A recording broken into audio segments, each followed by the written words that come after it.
শক্তিশালী বিদেশি বিদেশি সুদ কুকুররা আছে, যারা এই দেশের মানুষকে অসম্মান করে, এদেশের মানুষকে বেইজ্জতি করে, এবং তারা বিদেশি শক্তির এজেন্ট হয়ে এদেশের মানুষের বিরুদ্ধে কাজ করে, মানুষকে মারাত্মকভাবে অসম্মান করে, এবং তারা আলাদা গ্রুপ হয়ে থাকে, আলাদা কোরাম হয়ে থাকে, দেশের মানুষের মূল ধারায় তারা মিশতে চায় না, এবং তারা আলাদাভাবে অর্থনৈতিক বলয় করে, নিরাপত্তা বলয় করে করে তারা আলাদা তাদের রাষ্ট্র কাঠামো চায় আলাদা তাদের মতো করে। পাকিস্তান এক জামাতি বট আমাকে ভুয়া অর্ডার দিয়েছে, কিন্তু পাঠাইছে উপরে আরেকটা অংশে সে অন্য একটা নাম্বারে টাকা পাঠিয়েছে, সেই নাম্বারটা এবং সেই ট্রানজ্যাকশন আইডিটা আছে। তো আমি সেই নাম্বারে যোগাযোগ করলাম, বিকাশের লোকেরা ফোন দিয়েছে যে বলছে আপনি জনাব তারেক রহমানের সাথে ফেক স্ক্রিনশট তৈরি করে প্রতারণা করেছেন। ঠিক আছে, তো সে তো স্বীকার করে না। তো যখন ট্রানজেকশন আইডি গুলো দিছে তখন সে স্বীকার করছে। তো এখন বলতেছে আপনি তারেক ভাইয়ের সাথে আধা ঘন্টার মধ্যে সমাধান করেন, না হলে এক জামাতি বট আমাকে ভুয়া অর্ডার দিয়েছে। তো কি বিষয় ছিল শোনেন আপনারা। সে আমাকে একটা বিকাশের স্ক্রিনশট তৈরি করেছে, 500 টাকা দিয়ে বিকাশের স্ক্রিনশট তৈরি করেছে। তো 40 কেজি আমের অর্ডার দিয়েছে। তো আমি 500 টাকা অ্যাডভান্স করলে 40 কেজি আম পাঠায় দিই। তো সেই জামাতি বট অর্ডার করেছিল, কিন্তু আমটা পৌঁছানোর পরে লোকটা আর আম ধরে না। তো আমার ছোট ভাই সে ফোন দিয়ে বলতেছে ভাই আমটা ধরেন, কিন্তু সে আমটা রিসিভ করে না। এরপরে সে বলে দিল যে সে আসলে আমটা অর্ডার করেনি, তার হোয়াটসঅ্যাপ হ্যাক হয়েছিল, তাই সে আমটা নেবে না, সে তো আমটা অর্ডার করেনি। তো আমি বিষয়টা বোঝার চেষ্টা করলাম যে আসলেই তার হোয়াটসঅ্যাপ হ্যাক হয়েছিল কিনা, বা হোয়াটসঅ্যাপ হ্যাক হ্যাক হওয়া খুব সিম্পল বিষয় কিনা। তো সে যে বিকাশ স্ক্রিনশটটা পাঠিয়েছে সেটা নিয়ে আমি বোঝার চেষ্টা করলাম যে আহ, সে এটাতে মানে এটা যে সে করেনি। তো তার বিকাশে আমাকে যে স্ক্রিনশটটুকু পাঠাইছে উপরে আরেকটা অংশে সে অন্য একটা নাম্বারে টাকা পাঠিয়েছে, সেই নাম্বারটা এবং সেই ট্রানজ্যাকশন আইডিটা আছে। তো আমি সেই নাম্বারে যোগাযোগ করলাম, যোগাযোগ করে নিশ্চিত হলাম যে এই নাম্বারের একজন ব্যক্তি কি আপনাকে টাকা পাঠিয়েছিল। তো বলতেছে যে হ্যাঁ পাঠিয়েছিল, 300 টাকা পাঠিয়েছিল। তো আমি বললাম যে আপনি তাকে চেনেন, তার এই নাম? তো হ্যাঁ আমি তাকে চিনি, সে আমার পরিচিত। তো আমি তো এখান থেকে কনফার্ম হলাম একটু। তারপরে সে কিন্তু এটা ফেক কার্ড বানিয়েছে, অন্য একজনকে টাকা পাঠিয়ে আমার নাম্বারটা সেখানে বসিয়ে দিয়ে এই প্রতারণাটা করছে। তো বস্তুত আমার লস করবে, এক মোনা আম অর্ডার করেছে 5,600 টাকা, বুঝতে পারছেন। তো আমি এ, যখন নিশ্চিত হলাম যে এটা, তখন বিকাশ অফিসে দিলাম যে আমাকে একটা ভুয়া বিকাশ কার্ড বানিয়ে এরকম ভাবে প্রতারণা করছে। তো বলতেছে যে আপনার আমরা কি করতে পারি। আমি বলতেছি আপনারা কিছুই করতে পারেন না, বাট এই বিকাশ নাম্বারটা আপনার হলো ট্রানজেকশন নাম্বার এখানে দেখা যাচ্ছে, সেই ট্রানজেকশন নাম্বারে কোন নাম্বার থেকে সেন্ড হয়েছে সেই ইনফরমেশনটা ব্যবহার করেছে বিকাশের। তো যেহেতু বিকাশের এই স্ক্রিনশটটাকে ব্যবহার করেছে আমার নামটা ফেক করার জন্য, সো আমাকে আপনারা হেল্প করেন। তো বিকাশ থেকে সঙ্গে সঙ্গে রেসপন্স করলো, আমি পরিচয় দিলাম। তো রেসপন্স করার পরে ওই লোকরে বিকাশের লোকেরা ফোন দিয়েছে যে বলছে আপনি জনাব তারেক রহমানের সাথে ফেক স্ক্রিনশট তৈরি করে প্রতারণা করেছেন। ঠিক আছে, তো সে তো স্বীকার করে না। তো যখন ট্রানজেকশন আইডি গুলো দিছে তখন সে স্বীকার করছে। তো এখন বলতেছে আপনি তারেক ভাইয়ের সাথে আধা ঘন্টার মধ্যে সমাধান করেন, না হলে আপনার বিকাশ নাম্বারটি পার্মানেন্টলি বন্ধ করে দেওয়া হবে। তো লোকটা আবারে ফোন দিছে, তো তারেক ভাই আপনারা আমি মানে আপনি আগে অনেক পছন্দ করতাম, তো এখন আপনি জামাতের বিরুদ্ধে এত বেশি বলেন, তো আপনার বিরুদ্ধে শত্রুতা করে আমি এটা দিছিলাম। তো ভাই এতগুলো আম তো আমি রিসিভ করতে পারবো না, এখন কি করা যায় বলেন তো।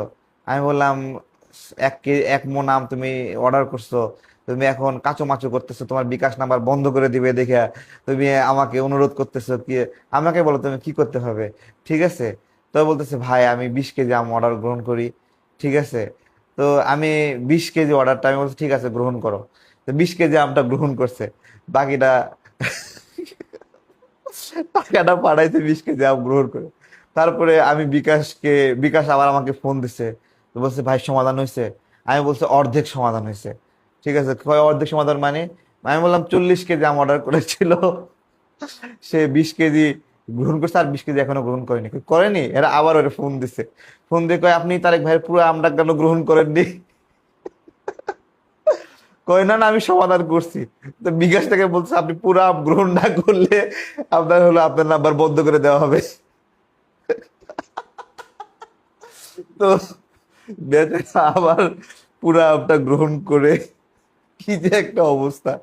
তো এই হলো জামাতিদের অবস্থা, বুঝতে পেরেছেন? আমি এই ঘটনার পরে হাসবো না কাঁদবো কি একটা এরা আমাকে অসংখ্য ফেক বিকাশ কার্ড পাঠায়। ঠিক আছে, আমি সবগুলো চেক করে গ্রহণ করি। একদিন চেক করিনি একটা, ওইটাই কি একটা বিষয়, ওইটাই ফেক হয়েছে এবং ওইটাই আমি ধরা খাইছি। তো ধরা, আলহামদুলিল্লাহ বিকাশ কর্তৃপক্ষকে অনেক ধন্যবাদ, তারা আমার প্রতি এই সহযোগিতাটা করছে। এবং এই 5,600 টাকা লস, বিকাশ কোনোভাবেই এখানে ব্যাপকভাবে ইনভলভ না, বিকাশকে ওইভাবে দায়ী করার সুযোগও নাই। কিন্তু ওই যে বিকাশের ট্রানজেকশন আইডি উপরে দেখা যাচ্ছিল, এই বিকাশের একটা দায়বদ্ধতা আছে, তাদের ইনফরমেশনটাকে ব্যবহার করতেছে আমাকে ফেক করার জন্য, সেই জায়গা থেকে তারা এই রেসপন্সিবিলিটি পালন করছে। তো ভালো আছেন সবাই আশা করি। এই পর্যন্ত আমাকে অসংখ্য অর্ডার করেছেন, অসংখ্য মানে অসংখ্য অসংখ্য অসংখ্য। ঠিক আছে, কত অর্ডার শুনবেন? তারপরেও তো 3,000 অর্ডার হবেই। তো এবং অনেক অনেক টন টন আম বিক্রি করেছে, অনেক টন টন আম বিক্রি করেছে। ঠিক আছে, আমি আমার একটা কালকে মিটিং আছে, সেই মিটিং এর জন্য একটু ঢাকায় আসছি, মিটিং শেষে আবার শু করে নওগাঁয় চলে যাব। আজকে অনেকগুলো হাড়ি ভাঙ্গা আম করেছি, সকালবেলা মিটিং, আবার চলে যাব হাড়ি ভাঙ্গা আম সংগ্রহ করতে। সবাই যারা হাড়ি ভাঙ্গা আম নেবেন তারা নিয়ে নেবেন। রূপালী আম তো নওগাঁ সাপাহারের রূপালী আমটা আছে, সেটাও নিয়ে নেবেন। তো সবাই কেমন আছেন? অনেক দিন অনেকের খোঁজ খবর নিতে পারে নাই, রাজনীতি থেকে দূরে ছিলাম আসলে। জামাত যে আমারে বিরক্ত করে, দেখেন তো, আমি আম ব্যবসা করতেছি, এদের কপাল কত ভালো যে এদেরকে সাইডে দিয়ে রাখছি, এদের এদের কোনো কথা বলি না, চুপ করে আছি, আমি আমার আম নিয়ে ব্যস্ত আছি। এদের মিনিমাম, এরা যে মূর্খ, এরা যে এরা যে মানে হলো জ্ঞানহীন, জ্ঞান পাপী, তার প্রমাণ হলো যে একটা মানুষ তোদের প্রতিপক্ষ, সে শান্তিতে আম বেচতেছে, তারে ঠোয়া দিস না। হ্যাঁ, ঠোয়া দিলেই ব্যাকফায়ার হবে। ঠিক আছে, এদের সেই কমন সেন্সটা নাই, এরা আমার ঠোয়া দেয়। আমি, তো বিষয় হলো কিছুটা সময় নিজের পরিবারকে দিতে চাই। আমার সন্তান আছে, আমার স্ত্রী আছে, তাদের হক আছে, তাদেরকে সেই কম্পেনজেশন, কম্পেনজেশন না, একটা দায়িত্ব আছে না। অভাব অনটন থাকলে নিজের আত্মবিশ্বাস কমে যায়। হ্যাঁ, অভাব অনটন থাকলে অন্যের কাছে হাত পাততে হয়। তো সেই জন্যই তো কাজ করি, সেই জন্যই তো পরিশ্রম করি। কখনো শীতকালে মধু বিক্রি করছি, কখনো আম বিক্রি করছি। আর এইবার কিন্তু অনেক, এবার শুধু আমের সিজনে আম বিক্রি করিনি গতবার।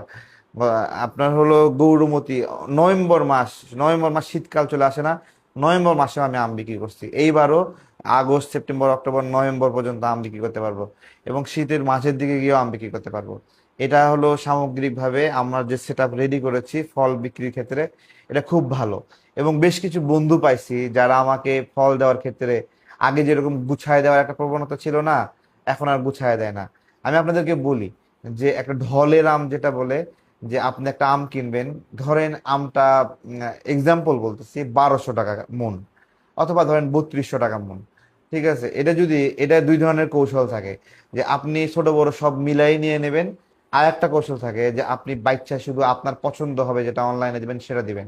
আপনি যেটা বাইচ্চা নেবেন সেখানে ডিফারেন্স কমপক্ষে 1,500 থেকে 2,000 টাকা হবে, অন্তত 1,000 টাকা ডিফারেন্স হবেই। যেটা আপনি বাচ্চা নেবেন, যে না ছোটগুলো সব বাইচ্চা, ধরেন 10 ক্যারেট আম নিছেন, আপনি 3 ক্যারেট বাচ্চা মানে বাগানিকে দিয়ে দিচ্ছেন, ভাই এগুলো আমার লাগবে না, এগুলো নিয়ে নেন, সেক্ষেত্রে সে দামটা দ্বিগুণ রাখবে। তো এইটা করতে গিয়ে তো এই ধরনের কিছু বন্ধু পাইছি যে আমার এক্স্যাক্টলি তুমি আমাকে বড় আমটাই দাও। আমার যারা বন্ধুরা আছে, আমার শুভাকাঙ্ক্ষীরা আছে, আপনারা যারা ফল নিচ্ছেন, আমার বন্ধু তোমরা যারা ফল নিচ্ছ, তো তোমাদের জন্য সে ছোট আমটা আমি দিতে চাই না। শুধু গোপাল ভোগ আমরা ছোট হয়, এটা তো ছোটই হয়, তো ছোটই তো তোমরা পাবা। ঠিক আছে, ছোটই আপনারা পাবেন। আমার বড় ভাই, আমার শুভাকাঙ্ক্ষী যারা অভিভাবক আছেন, গোপাল ভোগ আমটা ছোট, গোবিন্দভোগটা আমটা ডায়াবেটিস টাইপের আম। আর হলো সাতক্ষীরার হিমসাগর, তো এটা সাতক্ষীরার হিমসাগর আসলে কেমন? সাতক্ষীরার হিমসাগর মিষ্টি স্বাদ, ঠিক আছে, ভালো সবকিছু। কিন্তু শীতকালে আমরা, আমাদের তো মূলা পছন্দ না সবার, তাই না? কিন্তু শীতকালে শুরুর যে মূলাটা ভাল লাগে না? অনেক ভাল লাগে। তেমনি সাতক্ষীরার শুরুর যে হিমসাগর আমটা, এটা যথেষ্ট মিষ্টি এবং স্বাদে গুণে একবারে ওই প্রথম ফলটা যে তৃপ্তিকর, ওই তৃপ্তিটা একবারে কলিজায় লাগে যে ভালো একটা জিনিস খাইলাম। ঠিক আছে। কিন্তু চাপায়ের খিরসাবাদ নামে যে হিমসাগর, এটা কিন্তু সাতক্ষীরার চেয়ে আবার বেশি মিষ্টি। ঠিক আছে। তো এরপরে রূপালী আম তো অনেকে অপেক্ষাই করে, রূপালী রূপালী মুড়ির মতো বিক্রি হচ্ছে। আলহামদুলিল্লাহ নিচ্ছে সবাই, আমার বন্ধুরা নিচ্ছে। তো আবার হাড়ি ভাঙ্গা শুরু করছি, হাড়ি ভাঙ্গাও আজকে প্রথম টেস্ট কেসে আপনার হলো 20টা অর্ডার পেয়েছি, 20টা অর্ডার পেয়েছি, আরো কিছু অনেকগুলো পেন্ডিং আছে, এগুলো নিতে হবে। তো আমি খুবই চাই যে ক্যাশ অন ডেলিভারিতে বিক্রি করব, কিন্তু আমার ক্যাশ অন ডেলিভারিতে যখন সবাই অ্যাডভান্স দিত তখন আমি ক্যাশ অন ডেলিভারিতে বিক্রি করছি, কিন্তু এখন পারছি না, এই যে ফেক অর্ডার গুলো আসে এই জন্য পারছি না। ঠিক আছে। জামাতিরা রাজাকাররা ফেক অর্ডার দিয়ে পেরেশানি করে, এই জন্য খুব কঠিন হচ্ছে। ঠিক আছে। আর ইদানিং আবার শুরু হয়েছে যে প্রচুর পরিমাণে হোয়াটসঅ্যাপে ভয়েস দিয়ে দিয়ে গালিগালাজ করা, আমি দেখে, আর ফোন দিয়েও গালিগালাজ করতেছে প্রচুর দিয়ে। আর আমার সাধারণত আমার যারা বন্ধুরা শুভাকাঙ্ক্ষীরা, তোমরা যারা আছো, আমার অভিভাবক যারা আছেন, বড় ভাইরা যারা আছেন, তারা আমাকে যখন ফোন দেয়, যারা আমাকে ভালোবাসে, বলে তারেক সাহেব ভালো আছেন, অথবা তারেক ভাই কি খবর, অথবা বলছে ভাই আমার কাছে আম লাগবে, তাদের সম্বোধনটা এরকম। আর জামাতি রাজাকার যেগুলো, হ্যাঁ বেয়াদব যেগুলো, সেগুলো ফোন দিয়ে বলবে এই আমতারে, এইভাবে বলবে বিষয়টা। তো আরেকটা মজার ঘটনা ঘটছে, আমি যখন চাপায়ে গেছি না, চাপায়ে যে গুরুত্বপূর্ণ ঘটনা ঘটছে, আপনারা আমার আমের কারগুজারি শুনলে আপনারা খেলে হাসবেন আর হাসবেন। ঠিক আছে। চাপায়ে আমি তো পুরা কানসাট বাজারের সমস্ত আম বাগানি, তারপরে ব্যাপারী সবাই আমাকে ভালোবাসে এবং পছন্দ করে, এবং ছবি তোলা, কোলাকুলি করা, এগুলো মানে হরদম সবাই, এবং আমি খুব সুরক্ষিত। চাপায়ে যাওয়ার আগে আমাকে থ্রেট করছিল, চাপায়ে গেলে তোরা জবাই করা হবে। তো চাপায়ে আমি গেছি, স্বাধীনভাবে গেছি, একা একা গেছি। গিয়ে আমি অনেক লোক নিইনি, আমার খরচ বাড়ে, ব্যয় বাড়ে এমনিতে। আমার আম বিক্রিতে মানে হলো দাম বেশি নেওয়ার একটা কারণ হলো যে ধরেন একজন সাধারণ আম ব্যাপারী যেভাবে সহজভাবে গিয়ে বাগান, মানে ওখানে গিয়ে আম কিনে নিয়ে আসে, হ্যাঁ আমি ওটা পারি না। আমার যাওয়ার জন্য ধরেন আহ, যাওয়া আসি মিলে 5-7 হাজার টাকা আমার এক্সট্রা ব্যয় হয়, 7 হাজার টাকা ব্যয় হয়ই অন্তত। হ্যাঁ আমি আমার বাহনটা নিয়ে গেলেও 3,500, 3,500, 7 হাজার টাকা তেল খালি ব্যয় হবেই। এইটা অন্য একজন ব্যাপারীর ক্ষেত্রে হবে না। ফলে আমার যে ব্যয়টা হচ্ছে, এই ব্যয়টা কে বহন করবে? আমার আমার গ্রাহকরা বহন করবে। আমার আমার প্রফিটের মধ্যে থেকে এটা আসতে হবে। তো সেই জায়গা থেকে আমার এইটা প্রফিটটা বেশি প্রয়োজন হয়। এটা আমার শুভাকাঙ্ক্ষীরা যারা আমাকে ভালোবাসে, তারা এটা জানে যে তারেক ভাইয়ের খরচটা একটু বেশি হয়। আমি যেখানে থাকি সেখানে ব্যাপারীরা যেভাবে থাকে, 10-15 জন একসঙ্গে একটা মেঝেতে আমের ঘরে ঘুমায় পড়ে, বাট আমি ওইটা পারি না। আমি পারি না কয়েকটা কারণে। প্রথমত আমার সেফটি কনসার্নের জন্য আমাকে আলাদাভাবে নিরাপদ একটা বাসায় থাকতে হয়, তো সেটার আলাদা ব্যয় আছে, সেটার কারণে আমার খরচ বেশি হয়। ঠিক আছে। সব মিলে তারা যে প্রফিট করে আমারও ওই একই প্রফিটটাই হয়। আমার ব্যয় বেশি, তাদের ব্যয় কম, তারা দাম কম রাখে, আমি দাম বেশি রাখি, কিন্তু আমি যেটা করি বাছাই করা আম দেই, বেছে দেই। এবং আমার আম কুরিয়ারে সময় লাগার কারণে নষ্ট হওয়া ছাড়া অন্য কোনো কারণে খারাপ আম করার কোনো কারণ নাই। আমি আমার যারা আপনার স্টাফ আছে তাদেরকে খুব ভালোভাবে প্রশিক্ষণ দেই যে তোমরা কোনোভাবে একটা ত্রুটিপূর্ণ আম আমার গ্রাহককে দিবা না, আমার ভাইদেরকে দিবা না। এরা আমার রাজনৈতিক বন্ধু, এরা আমার অভিভাবক, আমার বন্ধুরা, আমার আপনার শুভাকাঙ্ক্ষীরা, তারা তারা এটা নেবে, তাদেরকে, তারা আমার মেহমানের মতো, তাদেরকে আমি খারাপ জিনিসটা দিতে পারি? দিতে পারি না। তো দেব না। তো মূল যে গল্পটা, ওখানে তো সবাই তারেক ভাই তারেক ভাই বলে। ফোনেও আমাকে যারা ফোন দেয় শুভাকাঙ্ক্ষী, তারেক ভাই, শুভাকাঙ্ক্ষীরা তারেক সাহেব, তারেক সাহেব বলেন, এটা বেসিক্যালি কমন খুবই যারা শিক্ষিত মানুষরা। ঠিক আছে। আর যারা মানে গ্রামগঞ্জ থেকে ফোন দিয়ে অনেকে অর্ডার করে, তারা আমাকে স্যারও বলে। তো যেইটাই বলুক ওইটা সমস্যা নাই। ঠিক আছে, তুমি করে বলুক তুই করে বলুক সমস্যা নাই। বেসিক্যালি রাজাকাররা জামাতিরা এরা আমাকে আম তারেক বলে, এটা হলো বিষয়। তা আমি এটা ওইভাবে রাগও করি না। কিন্তু আপনার চাঁপাইনবাবগঞ্জে চাঁপাইনবাবগঞ্জে আমি রাস্তা দিয়ে হাঁটতেছি, একা একাই হাঁটতেছি। আমার সাথে কোনো আমার কর্মী বাহিনী বা কেউই নাই, বা ওখানের আমাদের বিএনপির বন্ধুরা অথবা আরো শুভাকাঙ্ক্ষীরা আমার সাথে আড্ডা দেয় তারাও কেউ ছিল না। আমি একা একা হাঁটতেছি। একটা ছেলে শিবিরের টি শার্ট পরে আছে, একটা না দুইজন ছেলে, ঠিক আছে, এই আম তারেক বলে চিল্লাচ্ছে, চেয়ারম্যান একটা ইয়ে করতেছে, ঠিক আছে। তো তো আমি এই পর্যন্ত ঠিক আছে, এই পর্যন্ত বলতে বলতে পারছে, ঠিক আছে। তো এরপরে বলতেছে ভারতের দালাল টালাল বিভিন্ন কিছু বলতেছে। আমি ফিরে তারায় কি বললি, আমার তাকানো দেখে সে দৌড় দিছে। আমিও একটা দৌড় দিছি ওর পিছে পিছে, দাবড়ায় ধরছি, ঠিক আছে। অদ্ভুত ভাবে কিছু আম বাগানে আমার পিছে পিছে দৌড়াচ্ছে। আমি যে ওদের দাবড়াচ্ছি, আমি ওরাও আমার পিছে দাবড়াচ্ছে, যে আমারে অপমান করলো। ধরছি, যেই না ধরছি ও তো গইলা পড়তেছে, মানে ভয়েতে গইলা পড়তেছে। ওর গায়ে শিবিরের টি শার্ট দেওয়া, আর ওখানে তো জামাত শিবিরের লোক অনেক বেশি, ঠিক আছে।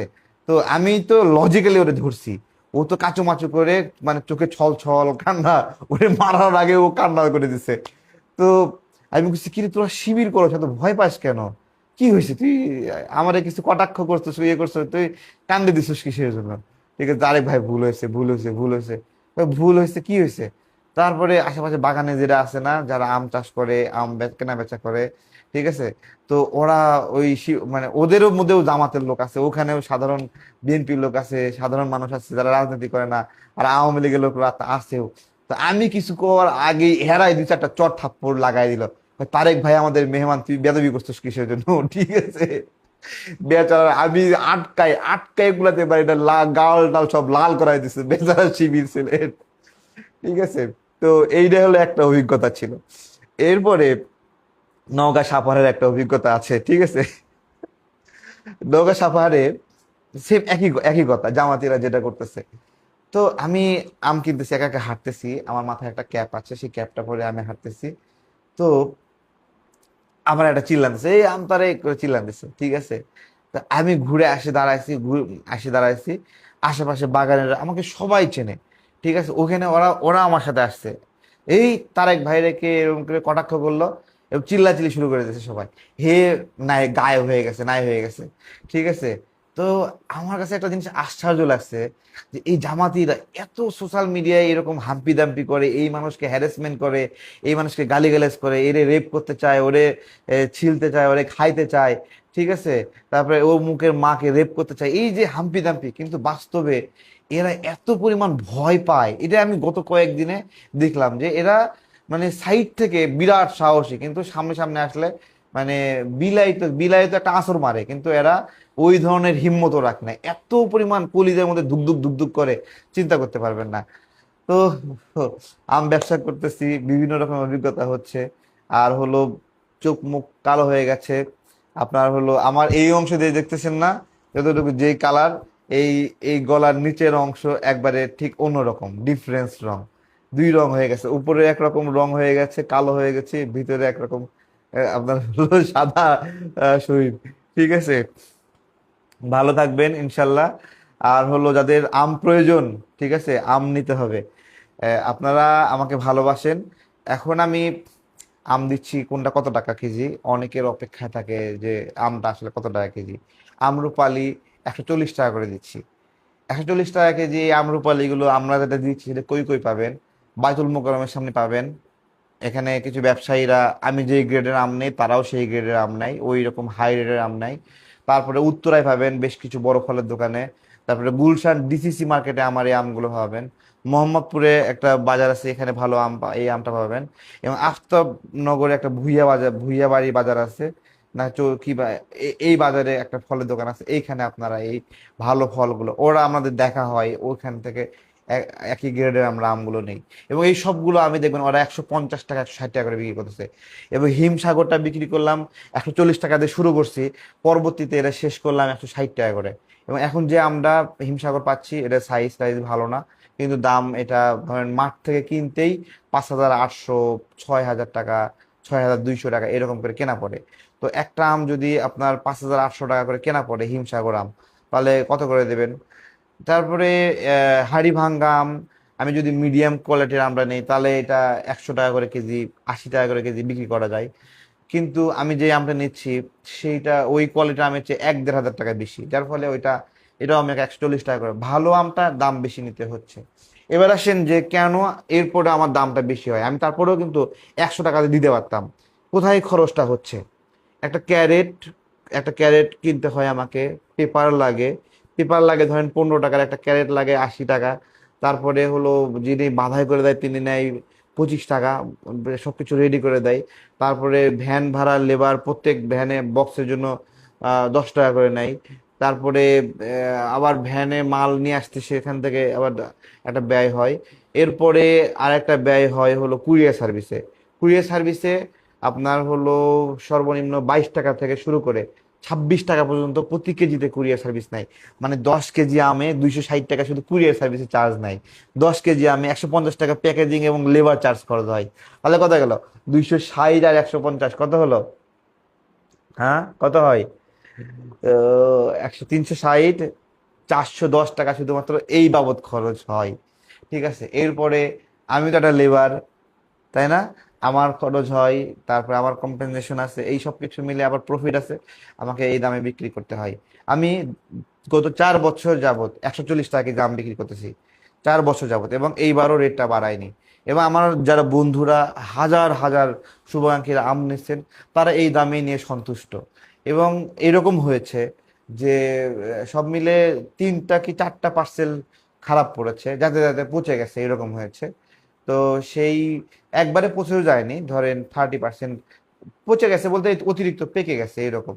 তো 30% সেগুলো তো কাউকে 500 টাকা ড্যামারেজ দিলাম, কাউকে 700 টাকা ড্যামারেজ দিয়েছি, সর্বোচ্চ 1,000 টাকা পর্যন্ত একজনকে ড্যামারেজ দিয়েছি, 5 জনকে। এত কয়েক হাজার পার্সেলের মধ্যে মাত্র 3টা কি 4টা বা 5টা এরকম পার্সেল এরকম অতিরিক্ত পেকে গেছিল, সেগুলো নিয়ে একটু সমস্যা হয়েছে। ঠিক আছে, এই হলো সামগ্রিক বিষয়। তো আপনারা যারা আমাকে সাপোর্ট করছেন, ভালোবাসছেন, আমার জন্য দোয়া করবেন, আপনাদের জন্য দোয়া করি। ঠিক আছে, এবং আপনারা ভালো থাকবেন, সুস্থ থাকবেন, আর দেশকে ভালোবাসবেন। ঠিক আছে, আর রাজাকার, আল বদর, আল শামস যারা, তোমরা যারা অনুসারী আছো, তাদেরকে আশীর্বাদ এবং তাদেরকে পূজা করো। ঠিক আছে, তাদেরকে বাপ ভাবো। তাদের উদ্দেশ্যে আমার একটা কথা, যে আমি আমার জায়গা থেকে অ্যাক্টিভিজম করি। আমার অ্যাক্টিভিজমের জায়গায় রাজনীতির মাঠে যখন ফেস টু ফেস হয়, ইনফরমেশন দিয়ে আসো, প্রতিযোগিতা করি। তোমার কাছে যে তথ্য আছে সেই তথ্যগুলো আমাকে দাও, আমাকে ফেস করো, আমাকে চ্যালেঞ্জ করো, আর আমি যেটা বলছি সেটা আমি তোমাকে চ্যালেঞ্জ করছি। ঠিক আছে, এখন পর্যন্ত জামাতের যত বড় বড় আলোচক আছে, এই যে ভাইরাল, এরা আমাকে দেখলে সেই টকশোতে ঢোকে না ভয়েতে। ঠিক আছে, আমি একটা আলোচকের নাম বলি, এনসিপির তুষার। একদিন তো কালের কণ্ঠে গিয়া হাওয়া ছাইড়া দিছিলাম। সে হাওয়া ছাইড়া দেওয়ার পর থেকে যখনই টক শোতে আমি থাকি, সে আগে থেকে সেখান থেকে পালা যায়। গত কিছুদিন আগে এই যে নেক্সাস টিভিতে একটা আলোচনা আয়োজন হয়, সেখানে তার আসার কথা, ফটোকাট টটোকাট সব বানায় প্রচার করছে। ঠিক আছে, যেই সে দেখছে আমি এখানে আসি, ভয়েতে সে তাদের আরেকজন নেতাকে পাঠাই দিছে যে না, তারেক ভাইয়ের সাথে সংসদে বসবো না। ঠিক আছে, তো তোমরা আলোচনায় আসবা। ঠিক আছে, আমি টিপিক্যালি আপনার হলো রিপিটিং বক্তব্য দেই না আমার টক শো আলোচনার ক্ষেত্রে। এই কারণে আপনারা প্রত্যেকটা সময় নতুন ভাবে শোনেন, যে অবশ্যই এটা নতুন কিছু থাকবে। আমি আমার আমার কিছু অনুসন্ধানী কাজ আছে, আমি আমার জায়গা থেকে ছোট ছোট করে একটু একটু কাজ করি, ছোট্ট পরিসরে কাজ করি। আমার ফান্ডিং নাই, আমার স্পন্সর নাই, আমরা খুব মানবতার ভাবে আমাদের দলটা চালাচ্ছি। তারপরেও আমার এই ফল বিজনেসটা হয়তো বা একটা ভালো বেনিফিট আমাকে দেবে। আমার যারা ফল কিনছেন, আমাকে সাপোর্ট করছেন, আমি জানি সবার ফল প্রয়োজন না, তারপরে আমার কাছ থেকে কেনেন। অনেকে আছে এরকম, তারেক ভাই আমার ফল প্রয়োজন নাই, বাট আপনার একটু সাপোর্ট হবে এই জন্য আপনার কাছ থেকে কিছু আম কিনলাম। এটা মানে ভালো লাগে। তারপরে আবার বলি, না ভাই তাহলে নিয়েন না ভাই, এক্স্যাক্টলি আমার উপর দয়া করবেন, এটা আমার ভালো লাগতেছে না, এভাবে বলে দিই, পরে আবার নেয় না। ঠিক আছে, তো যেভাবে হোক সারভাইভ করছি, টিকে আছি, সবাই দোয়া করবেন। আর এরকম আমার আর রাজনীতির বিষয় নিয়ে বেশি কথা কেন বলিনি, শোনেন। আমি কথা বললেই কি বা না বললেই কি, ঠিক আছে, এই কয়েকদিন যে যে একটু কম বলছি, দেশে কিছু কি থামে আছে? থামে নাই। আমি না বললে আরেকজন সেই জায়গায় ফেস করবে, সেই জায়গায় টার্গেট নিয়ে কাজ করবে, বসে থাকবে না। দেশের কাজ দেশের এগিয়ে যাবে, ভালো থাকবে। এখন একটা বড় সংকট আছে, সেটা হলো মুক্তিযোদ্ধাদের একটা সংকট আছে, মুক্তিযুদ্ধের চেতনার মানুষগুলোর একটা সংকট আছে। একটা রাজনৈতিক টালমডেল সিচুয়েশন তৈরি করে তাদেরকে রাজনীতির বাইরে রাখা হয়েছে, তাদের রাজনৈতিক অধিকারকে খর্ব করা হয়েছে। এটা উচিত না। ঠিক আছে, এদেশে জামাতের চেয়ে বড় অপরাধী আর কে আছে বলেন? তাই না? ওরা যদি রাজনীতি করতে পারে তাহলে আর অন্য সবাই তার তুলনায় 1 লাখ না 1 কোটি না, হ্যাঁ, কোটি কোটি গুণ কম অপরাধী, তাই না? যত বড় জামাতের চেয়ে বড় অপরাধী বাংলাদেশে কেউ কখনো হতে পারবে না ইচ্ছা করলেও।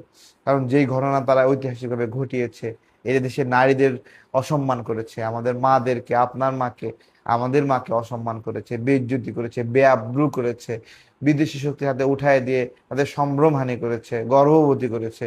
এবং এই রাজাকারের বাচ্চারা এখন আবার বলে যে, এখন রেপ করার হুমকি দেয়, এখন আবার বলে যে রাজাকারের ধর্ষণে তোর জন্ম হয়েছে, এই ধরনের কথাগুলো যে বলে, এদের যে এই যে অনুশোচনা নাই, এই যে আত্মসমালোচনা নাই, এইখানে এদের হলো পরাজয়।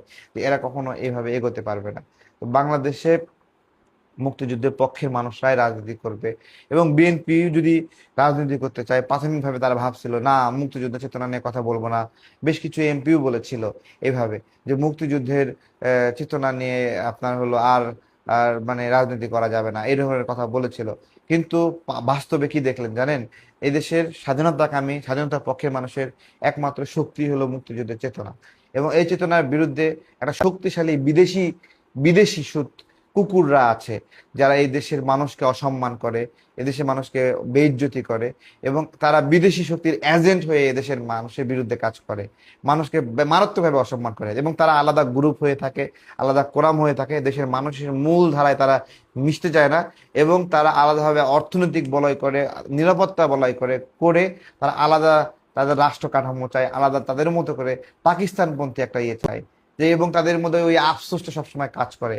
এবং তারা যখন পাকিস্তানে যায় তখন তারা খুশি হয়, তাদের ভালো লাগে, তারা গর্বের সঙ্গে পাকিস্তানের সাথে সম্পর্ক তারা প্রচার করে।